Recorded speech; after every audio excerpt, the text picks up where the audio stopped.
Capítulo 10. Como liberar a unção apostólica.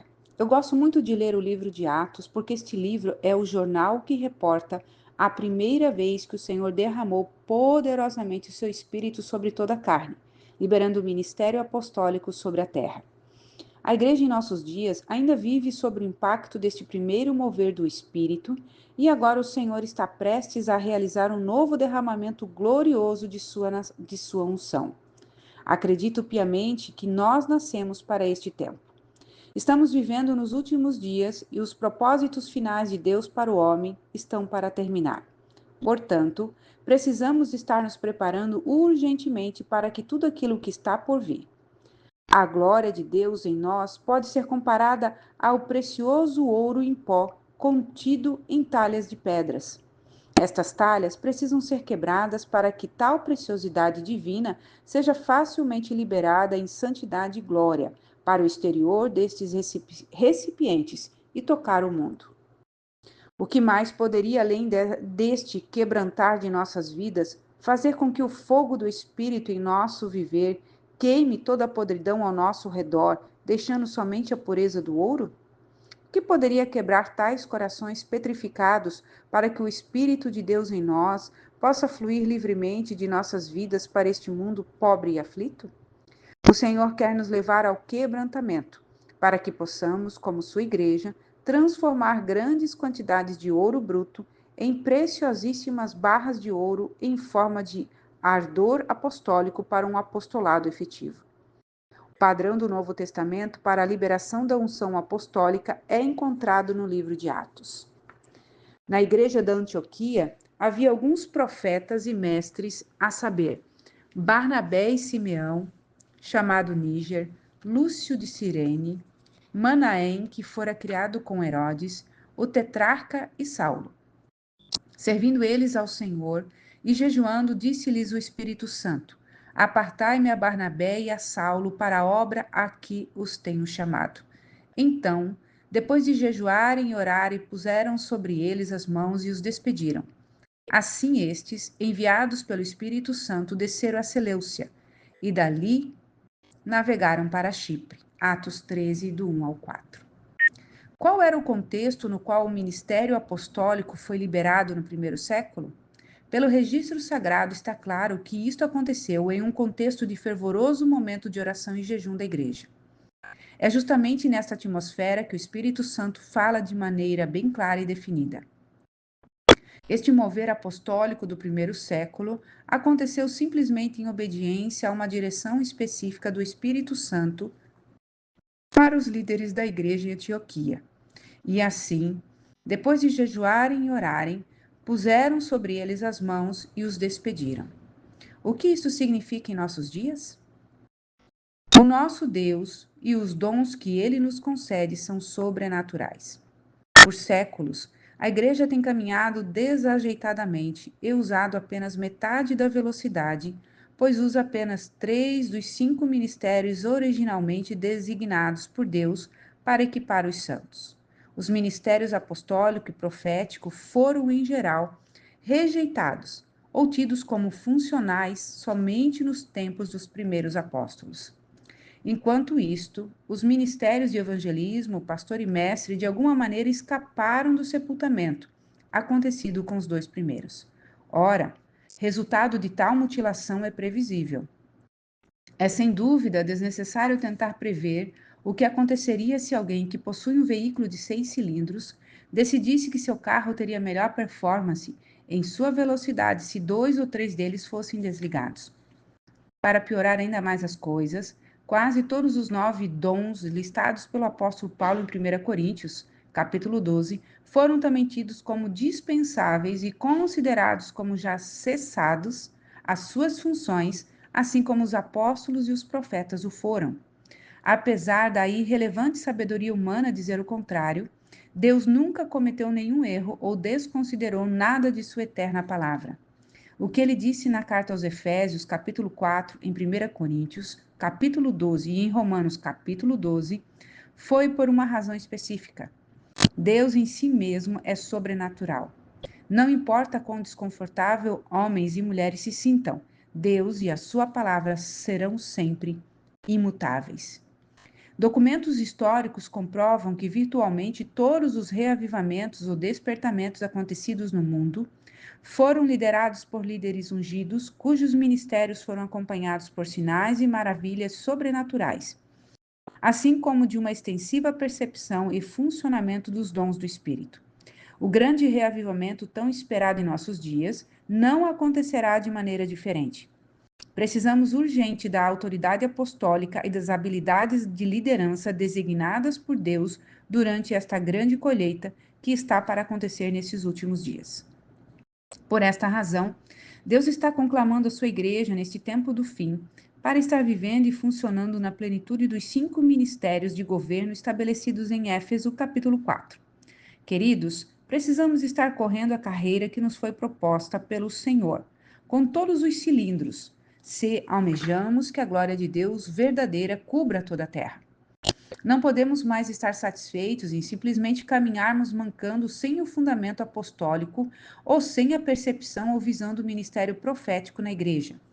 Carecemos do pleno funcionamento de cada dom do Espírito legado por Deus à sua igreja para mantê-la forte, saudável e santa. A única maneira que isso pode acontecer é a igreja se posicionar de maneira persistente e corporativa no lugar da oração e do jejum. Esta atitude criará uma atmosfera propícia para a glória de Deus queimar e purificar as nossas vidas e definitivamente liberar a unção apostólica da igreja para o mundo. Neste reavivamento, sinais e maravilhas destruirão instantaneamente décadas e até mesmo séculos de ação diabólica, liberando assim centenas de milhares para receber a Cristo como Senhor em uma única noite. Esta obra de tamanha magnitude só poderá acontecer através do poder do Espírito Santo. Louvamos ao Senhor pela unção que já nos foi conferida. Todavia, o chamado de Deus para cada um de nós, seus filhos, é para mergulharmos mais profundamente nele e desfrutarmos de suas riquezas através do jejum e da oração. Se obedecermos, ele poderá confiar-nos o mesmo poder do Espírito Santo liberado a seu Filho Jesus Cristo, depois de seus longos 40 dias de jejum e oração. O poder de Deus e a árvore dos bruxos. Eu me recordo certa vez, quando conduzia uma campanha de evangelismo em massa na cidade de Zaire, em uma área infestada de forças demoníacas provenientes de magia negra, tão praticada naquela região. Esta cruzada, conduzida pelo nosso ministério, foi a primeira realizada naquele país e as coisas estavam até um dado momento correndo muito bem, apesar da agressiva oposição das obras de bruxaria que tinha dominado aquela área por muitos e muitos anos. Logo, já no início, os bruxos daquela localidade publicaram nos meios de comunicação local um pronunciamento de maldição sobre nós. Infelizmente, alguns de nossa equipe temeram muito a atitude daqueles filhos de Satanás.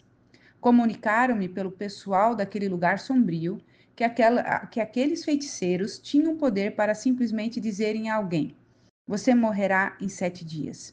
E realmente a pessoa caía enferma ou algo acontecia a ela, e aquela palavra maligna se cumpria. Nossas reuniões despertaram tanta ira naqueles bruxos que eles foram capazes de fazer uma convocação a todos os bruxos da redondeza para um encontro, a fim de decidirem o que fariam no sentido de impedir a proclamação do evangelho do reino naquele lugar. Aqueles bruxos, então, se reuniram debaixo de uma frondosa árvore usada pelos feiticeiros de muitas gerações. Eles acreditavam que o poder espiritual do maligno era emanado das galhas das galhas ou dos galhos daquela frondosa árvore, e ali foi realizado todo tipo de cerimônia diabólica, inclusive o comer carne humana, no intuito de impedir o mover de Deus. Na última noite da cruzada, aqueles feiticeiros mais uma vez se ajuntaram sob aquela gigantesca árvore mágica, com o propósito de estar praticando seus rituais macabros para bloquear a ação de Deus naquele lugar através de nossas vidas. Aqueles homens e mulheres estavam totalmente entregues e embebidos nas densas trevas de Satanás e furiosamente amaldiçoavam os cristãos, comiam carne humana e discutiam ardentemente planos de terminar de uma vez por todas com a nossa cruzada. Graças ao nosso bom Deus, nada que eles intentaram contra nós funcionou. No final da minha mensagem naquela noite, o Senhor me ordenou a liberar uma palavra de quebra de todo jugo de magia negra que imperava sobre toda aquela região, e libertar todo aquele povo das cadeias que os prendiam. Enquanto aqueles pobres feiticeiros se envenenavam debaixo daquela imensa árvore encantada, eu declarava diante de milhares de pessoas que se aglomeravam em nossa reunião: Satanás, eu te amarro em nome de Jesus. Eu quebro no nome do Senhor toda sorte de maldição neste lugar. Naquele momento, de acordo com informações de diversas testemunhas oculares, naquela área onde os bruxos estavam reunidos, foram vistos grandes relâmpagos e raios que caíam, incendiando tudo ao redor.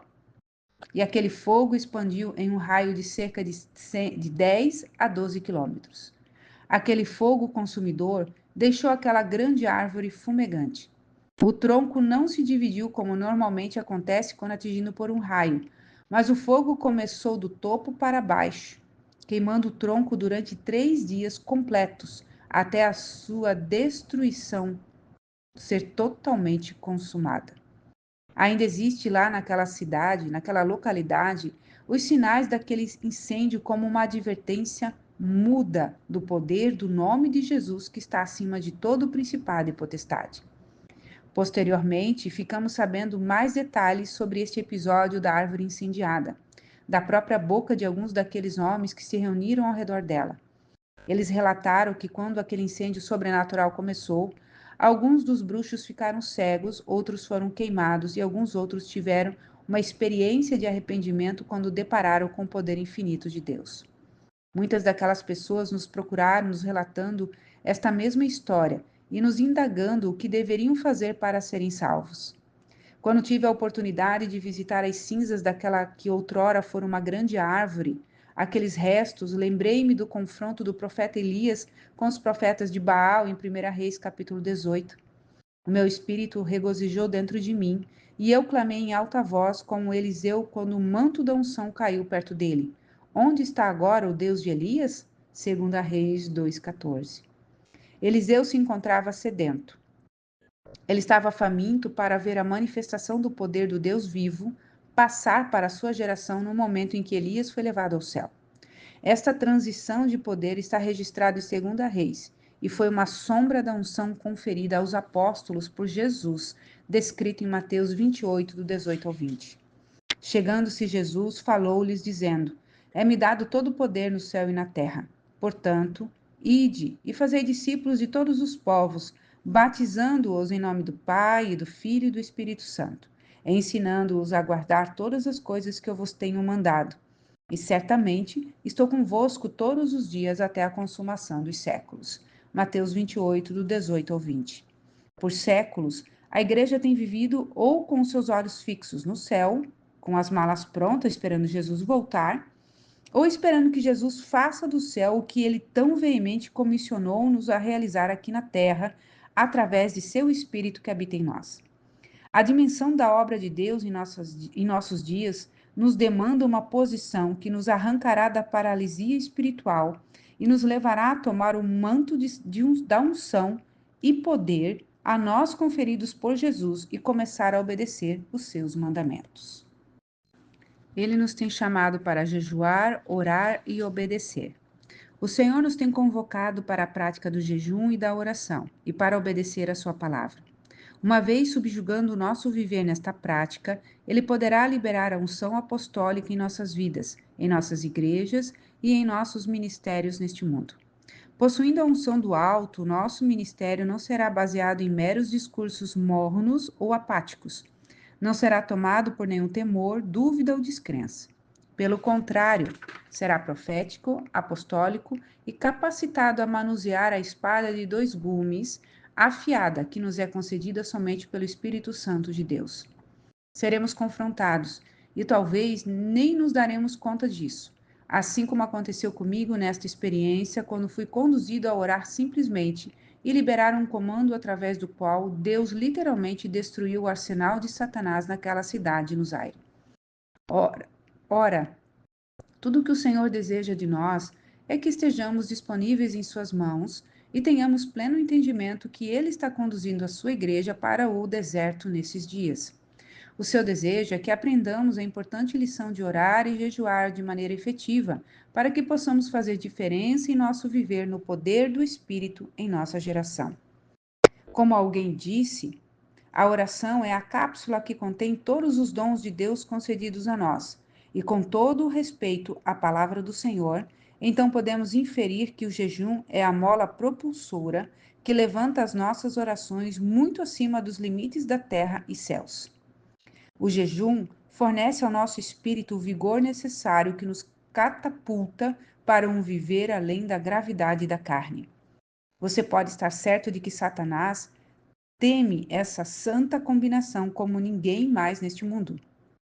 Saiba que toda vez que o povo de Deus ousa deixar de lado as suas diferenças e concepções pessoais, o tempo suficiente para buscar a face do Senhor em jejum e oração, como um só homem, com um só objetivo, em um só acordo, terríveis coisas estarão acontecendo no império das trevas. Enquanto isto, sinais e maravilhas serão realizados pelo Senhor no meio do seu povo. Algo que me impressiona profundamente é que apenas poucos cristãos compreendem, ao ler as Escrituras, que Jesus deu aos seus discípulos um treinamento específico para o jejum. Ele lhes ensinou: quando jejuardes, não vos mostreis contristado com os hipócritas, como os hipócritas, porque desfiguram o rosto para parecer aos homens que jejuam. Em verdade vos digo que já receberam a sua recompensa.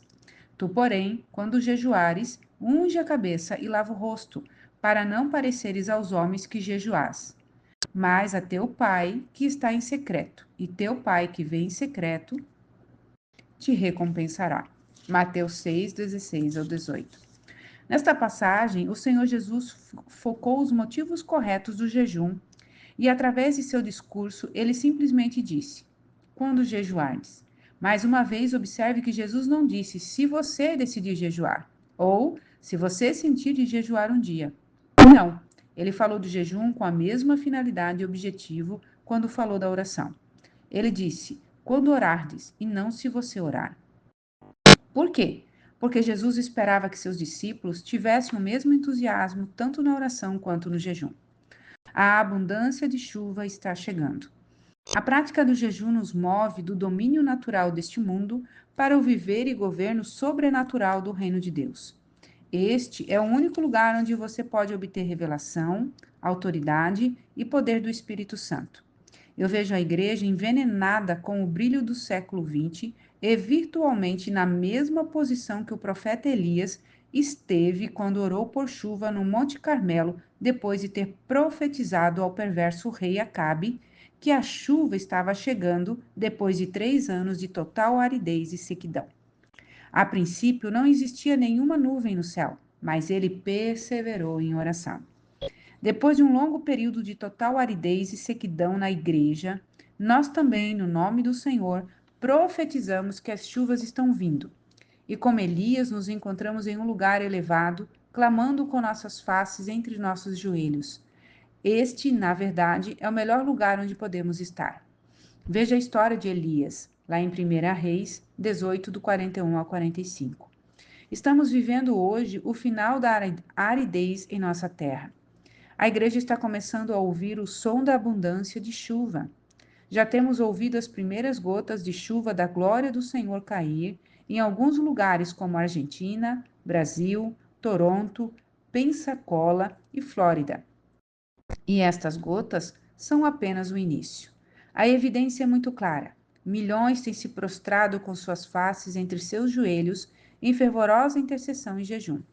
Servos de Deus têm relatado de Toronto, Pensacola, Houston, Baltimore, Buenos Aires, Londres, Austrália e em muitos outros lugares que já existe uma nuvem do tamanho de uma mão de um homem levantando-se do mar.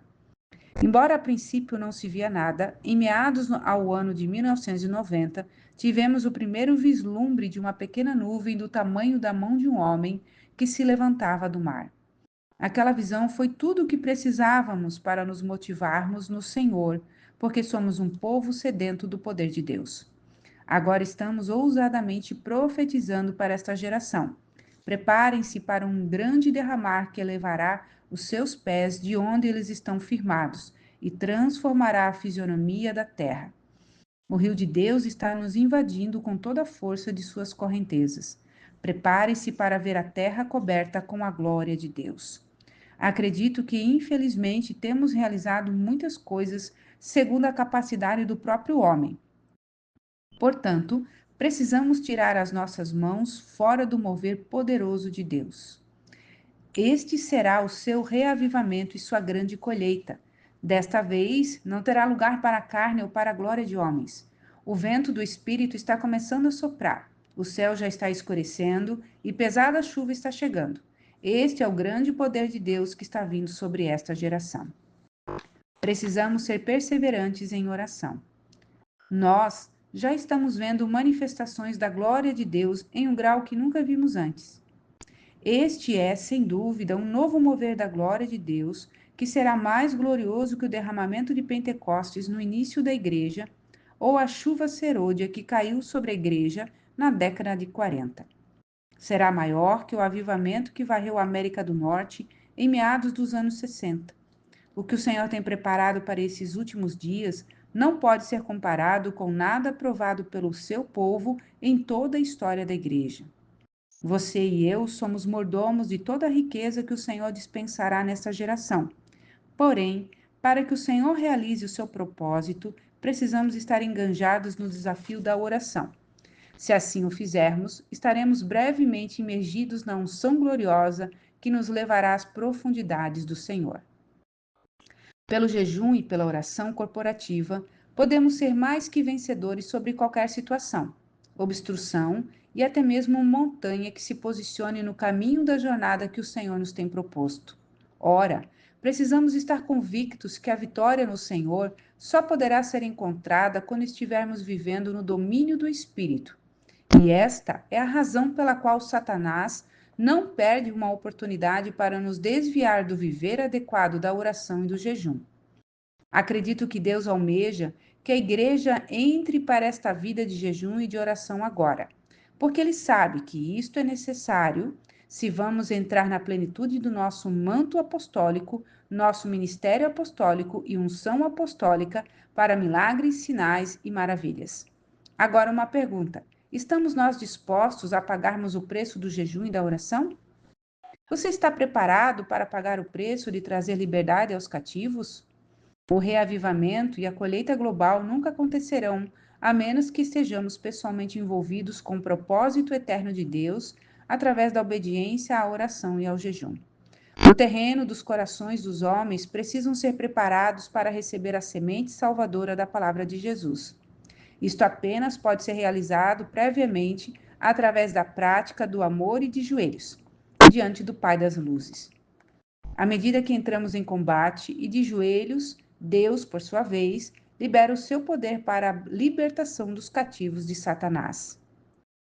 Mais uma vez, gostaria de reiterar que o grande reavivamento e, consequentemente, a colheita de muitas vidas para Jesus não será realizado de acordo com os caprichos da mente carnal do homem. Esse grande mover da mão do Senhor nesses dias será de acordo com a sua própria palavra revelada.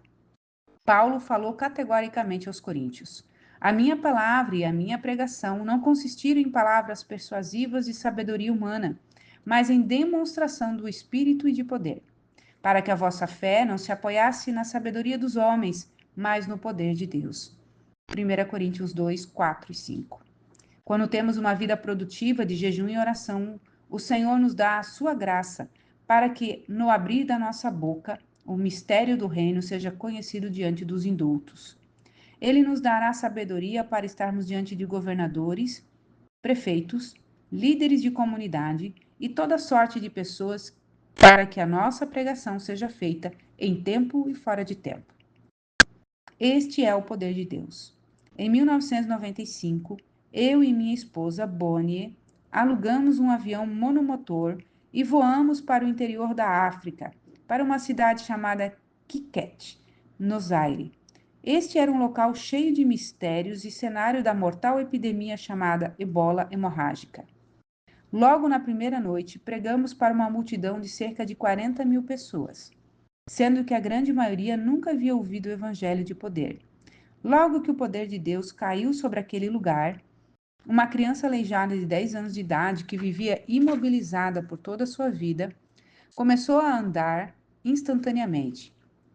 Então, pelo Espírito de Deus, comuniquei àquela multidão: existe um tumor gigantesco no estômago de alguém, mas já está desaparecendo pelo poder de Deus.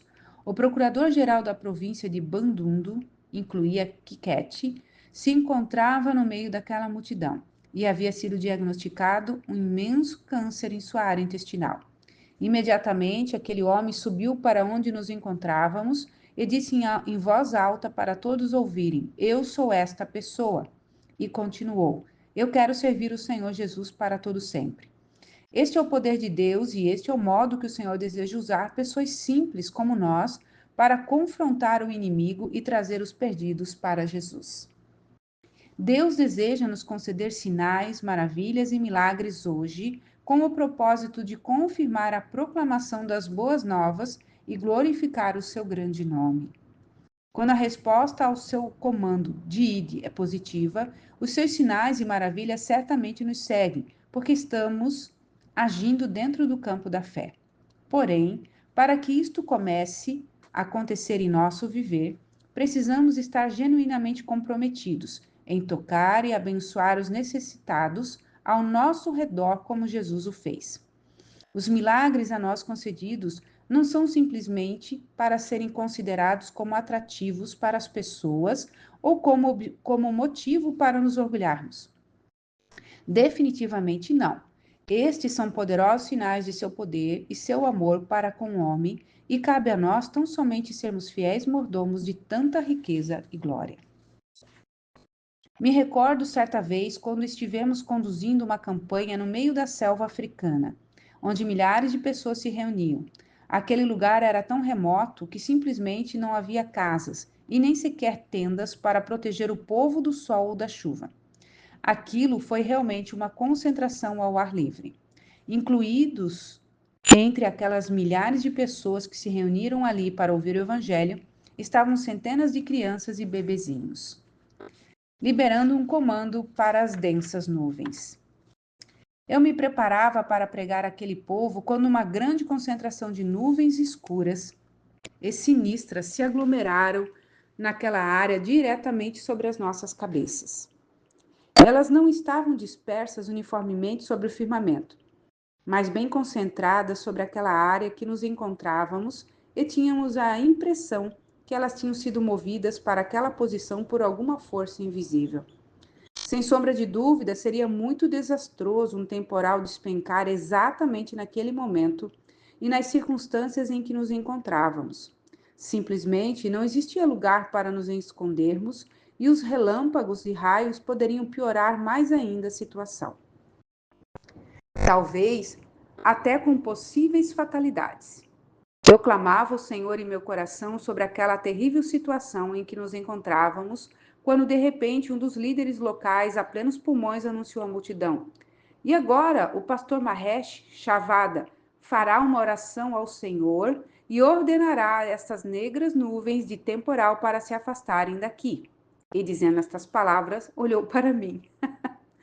Naquele momento eu engoli seco e me dirigi onde aquele irmão estava, e o meu clamor ao Senhor continuava, mas agora desesperado. Senhor, eu não sei como fui chegar aqui neste lugar ermo e não sei o que fazer agora. O Senhor é o único que pode responder esta oração. Tenha misericórdia e ouça a oração do teu servo agora. Depois de ter orado silenciosamente, aquela grande plateia ouviu e assistiu-me, em poucas palavras, pedir ao Senhor que dispersasse aquelas nuvens negras. Em questão de minutos, as nuvens começaram a se desvanecer e já era possível continuar a pregação do Evangelho sem sequer uma gota de chuva para incomodar. Este sinal que o Senhor nos trouxe naquele dia foi um poderoso testemunho do poder de Deus para aqueles africanos. E muitos se renderam ao Senhor Jesus naquele dia, porque a manifestação de seu poder a eles foi muito significativa. Quanto maior o mover de Deus, maior será a oposição de Satanás. Todavia, se estivermos pagando o preço em obediência do jejum e da oração, o Senhor transformará os ataques ou as obras de maldição do inimigo em uma grandiosa bênção. Em muitos casos, enquanto esperamos a vinda desta grande colheita de vidas, estas transformações podem literalmente se tornarem sinais e maravilhas em si mesmas, trazendo convicção aos não salvos da glória de Deus. Enquanto ministrávamos no Zaire, em uma cidade chamada Mbuji-Mayi, local de grande concentração de magia negra, vimos milhares de pessoas terem a experiência do novo nascimento. Os bruxos e os feiticeiros daquela localidade ficaram extremamente indignados porque não estavam mais sendo pagos para lançarem maldição sobre as pessoas. Por outro lado, as pessoas que eles tinham amaldiçoado tinham sido salvas pelo Senhor e as maldições que estavam sobre elas não tinham mais nenhum efeito. Em outras palavras, o evangelho das boas novas de nosso Senhor Jesus Cristo estava levando o grande negócio daqueles bruxos à plena falência. Consequentemente, os feiticeiros entraram em acordo para enviarem um líder deles em nossa reunião e assim pessoalmente nos amaldiçoar. Em um dado momento de nossa reunião, quando orando por várias pessoas que estavam em uma grande fila, aquele chefe dos bruxos fingiu estar doente e assim se misturou com centenas de pessoas que esperavam por oração. Os pastores locais conheciam muito bem quem era ele, mas eles estavam com tanto medo do poder de suas maldições que acabaram permanecendo em silêncio acerca da identidade daquele homem. Aquele bruxo era um homem alto e forte, e usava em seu pescoço um grande colar de ossos humanos. Quando me aproximei dele, ele começou a emitir estranhos ruídos e a vocalização daqueles sons estavam além da compreensão humana. Aquilo parecia a combinação dos sons emitidos por 14 ou 15 animais. Eu me arrepiei todo ao ouvir aquele barulho medonho. Então ouvi um grande urro e vi os seus olhos se entortarem imediatamente, inteiramente. Naquele momento me foi dado pelo Senhor o claro discernimento com o que eu estava tratando. E eu disse para mim mesmo: este homem realmente precisa de muita ajuda. Aquele bruxo estava agarrado no chão. No momento que pronunciei uma palavra de libertação, parecia que milhares de volts de eletricidade impactavam o corpo daquele homem. Ele foi arremessado a uma distância de aproximadamente 4 metros e violentamente caiu com o rosto em terra. E toda vez que tentava se levantar, ele se afligia percebendo que não era capaz de mover um centímetro sequer, e isto o fazia urrar ainda mais alto. Ele estava colado no chão, e era como se um anjo tivesse sido comissionado para se assentar em cima dele. Eu disse: Bem, Senhor, tu sabes todas as coisas. Tome pleno controle desta situação. Algum tempo depois, aquele pobre homem estava dando seu testemunho aos pastores locais. Ele explicou que ele não foi capaz de se levantar do chão até que confessasse com a sua boca que Jesus Cristo é o Senhor. Quando olhou para mim, ele arregalou seus olhos e, apontando o dedo para mim, disse: Eu conheço espíritos, mas o espírito que está sobre este homem é imensamente maior do que todos aqueles que eu já vi em toda a minha vida. Aquele ex-bruxo estava tão somente vendo o poder sobrenatural do Espírito de Deus em ação. Nesta grande colheita que está para acontecer, Deus também usará novas e excepcionais formas de se mover. Até mesmo à distância, usando formas não muito convencionais ao nosso entendimento. Ora, afinal de contas, Ele é Deus e pode fazer o que Ele bem entende e da forma que quiser. Uma vez conduzindo cruzadas em Costa Rica, os nossos cultos eram transmitidos ao vivo pelo rádio por todo o país. No terceiro dia, uma mulher que tinha ouvido nossas ministrações pelo rádio viu a nossa reunião com o desejo de compartilhar conosco o seu testemunho. Ela nos contou esta tremenda história de poder de cura realizado pelo Senhor em sua vida. Eu estava ouvindo a sua pregação pelo rádio, há 3 dias atrás. Há muito tempo que padecia com um tumor do tamanho de uma laranja que me acometia a garganta. No momento em que ouvi a sua voz pregando a palavra de Deus, o tumor dentro da minha garganta começou a vibrar. E à medida que continuava ouvindo a palavra de Deus, aquelas vibrações aumentavam mais e mais violentamente. De repente, ele estourou dentro da minha garganta e saiu pela minha boca. Quando aquela mulher voltou ao seu médico, ele teve o cuidado de tirar-lhe 18 chapas de raio-x da sua garganta por um período de 36 horas e não foi capaz de encontrar um único sinal daquele tumor maligno que estava ali antes da intervenção de Deus. Uau! Este testemunho é muito significante para mim, pois eu não estava lá para estender as minhas mãos sobre ela. Todavia, o Espírito Santo honrou a pregação da palavra de Deus e a fé daquela mulher.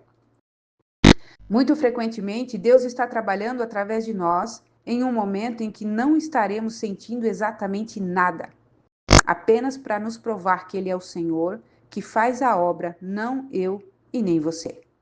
Em reavivamentos, a carne não é capaz de roubar a glória de Deus, querendo fazer coisas que somente Deus pode realizar. Me lembro uma outra vez, quando pastoreava em uma igreja no Texas, uma família viajou milhares de quilômetros do Novo México para receber oração.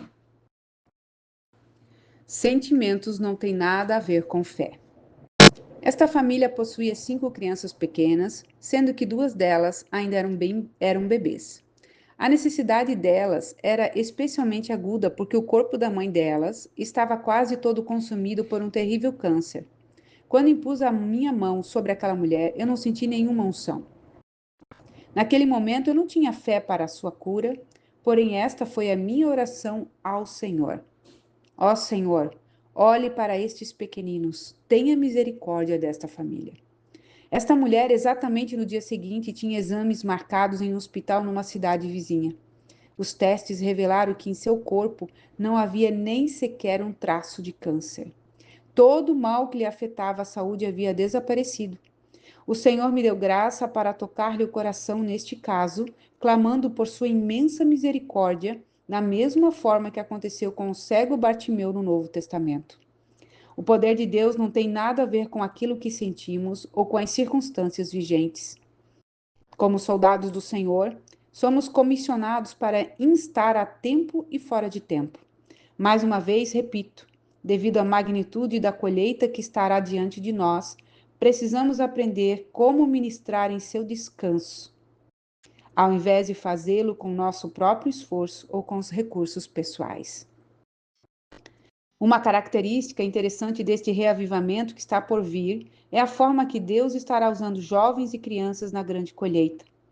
Eu pessoalmente acredito que o Senhor os usará de uma maneira muito especial e até mesmo estranha para alguns. Eu estava ministrando em Houston uma vez, quando orei por um grupo de 70 crianças que havia vindo à frente para serem cheias pelo Espírito Santo. A unção de Deus veio poderosamente sobre as suas vidas e eles começaram a cair no Espírito, falar em línguas estranhas e a chorar. Entre aquelas crianças estava um garoto mexicano de 5 anos, que começou a clamar ao Senhor em línguas estranhas enquanto lágrimas corriam pelo seu rosto. Ele permaneceu naquele estado por cerca de 20 minutos, quando de repente um homem explodiu em altos soluços naquele imenso auditório. Aquele senhor mexicano, que era o pai daquela criança, então veio à frente e ficou ao lado de seu filho. No momento que aquele pai se rendeu ao Senhor Jesus e foi completamente cheio do Espírito, eu compreendi que aquele garotinho tinha estado orando em línguas durante aqueles instantes pela salvação de seu pai. Jovens guerreiros estão se levantando. Nós, literalmente, veremos cumpridas nesses dias aquela profecia do Antigo Testamento que diz: vossos filhos e vossas filhas profetizarão. Eu estou absolutamente convencido que Deus usará um exército de jovens guerreiros para estarem combatendo e carregando a monumental colheita que está para acontecer. Já existem em muitas nações da América do Sul, no Reino Unido, Canadá e Estados Unidos, o engajamento de um vasto exército de crianças e adolescentes começando a se despertar do sono. Talvez ainda não sejamos capazes de vê-los, mas tenham certeza, eles estão vindo. Aqueles de nós que somos mais velhos, precisamos estar preparados para recebê-los, encorajá-los e sabiamente instruí-los nas coisas do Senhor.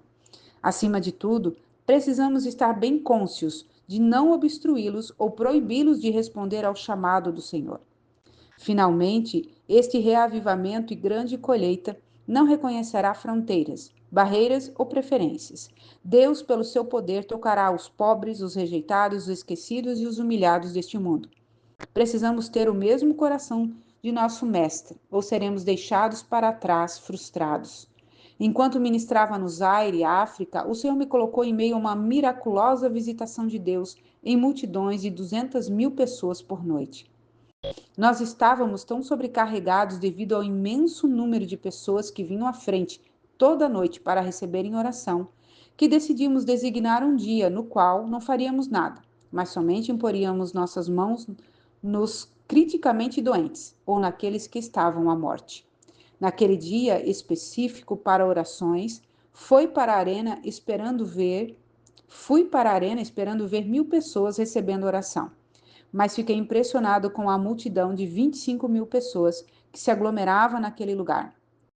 Bom, eu tinha dado a minha palavra que estaria orando por cada um deles, então respirei fundo e comecei aquela que seria uma longa jornada. Algumas daquelas pessoas tinham sido literalmente trazidas para a arena em carrinho de mão, e muitas daquelas pessoas tinham odor de dar náuseas por não terem as excreções ou fluidos de seus corpos limpos há vários dias. Eu estou feliz por estar aqui. Naquele clima tropical, a sujeira crescida da doença se torna 100 vezes pior. Para se ter uma ideia, existiam muitos leprosos no meio daquela multidão, sem contar várias pessoas com terríveis feridas abertas para os seus corpos. Centenas de pessoas que já se encontravam morrendo na fase final da AIDS vieram também à frente para receberem oração. Não importava quão maligna fosse a doença que destruiria seus corpos. Eu tinha uma palavra de cura da parte do Senhor, e esta é a mesma palavra que Ele tem dado a você. Naquele dia, proclamei a eles o amor de Deus, impus-lhes as minhas mãos e orei a oração da fé para a cura e salvação. Quando fiz isto, senti o glorioso conforto do Espírito Santo no coração. Ele falou-me profundamente. Estou feliz por estar aqui. Uau! E para meu gozo, ele curou muitas daquelas desesperadas pessoas. Esta é a hora quando o poder de Deus será visto na igreja de nosso Senhor Jesus Cristo como nunca. Temos recebido uma soberana comissão para trazer libertação para as nossas cidades e nações do jugo de Satanás. Todavia, tudo isto dependerá da nossa disposição para sermos guiados pelo Espírito e pagarmos o preço do jejum e da oração, e então recebermos o poder de Deus.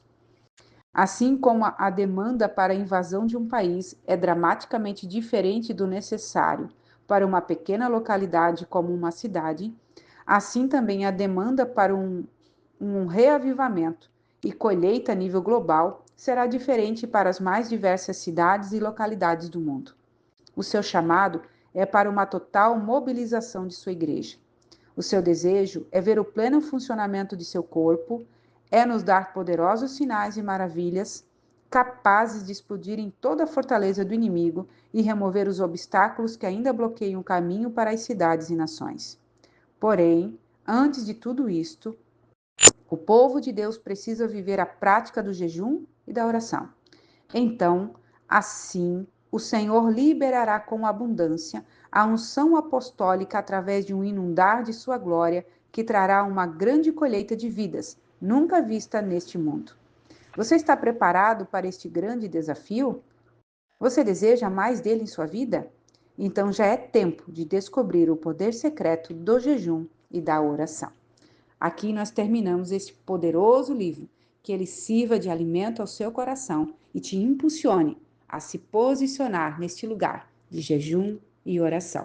Deus te abençoe.